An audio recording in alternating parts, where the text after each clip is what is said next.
Hello student, good morning, welcome back. आज मैं कक्षा 5 में पाठ 5 आपके लिए एक बहुत अच्छा नाटक लेकर आई हूँ, सहायता कोश। और उस नाटक को आपके सामने प्रस्तुत कौन कौन करने वाले? उसके मुख्य पात्र हैं रीता, विमल, मोहन, वीरू। ये बच्चे आपको बताएंगे कि किस तरीके से बाढ़ पीड़ितों को क्या नुकसान होता है और उन्हें किस तरह से हम सहायता कर सकते हैं। तो बिहार में बाढ़ से सब दूर बेहाल था, सब लोग खाने के मोहताज हो गए, उनका घर का सामान सब बह गया। इस वजह से उन्हें अपने घर छोड़कर दूसरे स्थान पर जाना पड़ा।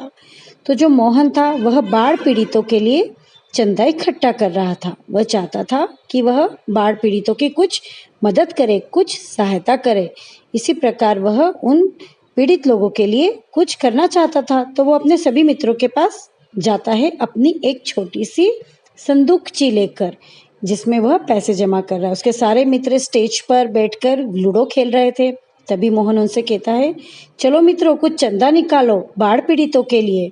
तब उसके दोस्त कहते, अरे यह तो सरकार का काम है, हम क्यों पैसे दे, हमारे पास पैसे नहीं। तो वह कहता है कि आपके घर से जो आपको जेब खर्च मिलता है दोस्तों, उसी में से कुछ दे दो। बोले वो तो हमें खाने के लिए मिलता है, उससे हमारा पेट भरेगा। मोहन सबको समझाता है कि तुम्हारा दिया किसी और का पेट भरेगा, उनके काम आएगा। पर सारे दोस्त उसे मना करते और समझाते कि कहाँ नेता बन रहे हो तुम भी, आओ आओ खेलो। तो मोहन भी सब छोड़कर उनके साथ खेलने लगता है।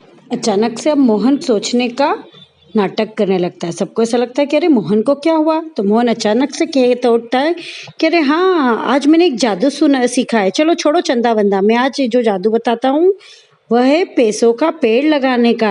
सब बच्चे बड़े उत्साहित से लूडो बंद करते हैं और मोहन की बात सुनने लगते हैं।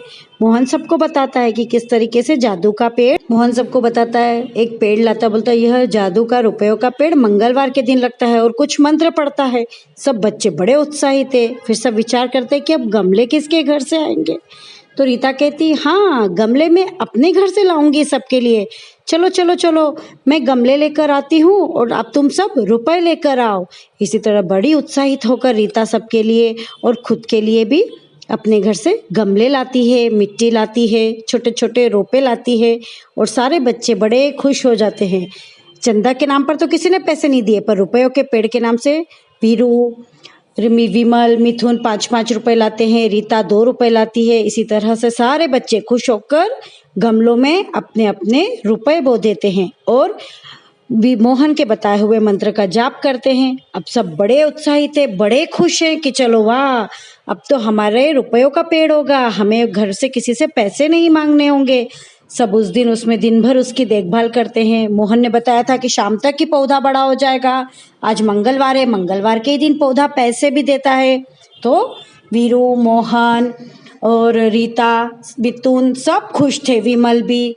पर मोहन को तो पता था कि उसने ऐसा क्यों किया। आप जानते हैं कि उसने ऐसा क्यों किया? क्योंकि उसके सारे मित्र चंदा नहीं दे रहे थे। तो उसने उनसे चंदा लेने का एक उपाय बताया था। पैसों का तो कोई पेड़ नहीं होता है।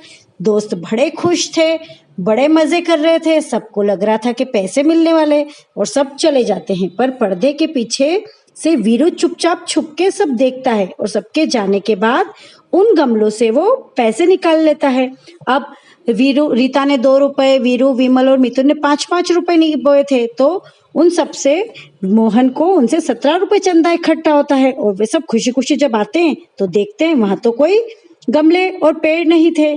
तब मोहन उनको बताता है कि अरे दोस्तों, मैं तो तुम्हें अब झंडे देने आया हूँ। क्यों? क्योंकि अब तुम्हारी तरफ से मुझे 17 रुपए का चंदा इकट्ठा हुआ है। सबको आश्चर्य में देख मोहन हंसता है और बाकी बच्चे समझ जाते हैं और बोलते, मोहन चकमा देकर हमसे चंदा वसूल कर ही लिया आखिर, चलो आओ अब खेलते हैं। तो सभी बच्चे फिर साथ में लूडो खेलने लगते हैं। मोहन अपनी संदूकची साइड में रखता है। अब आपने सीखा बच्चों, इस लेसन से आपको क्या सीख मिली?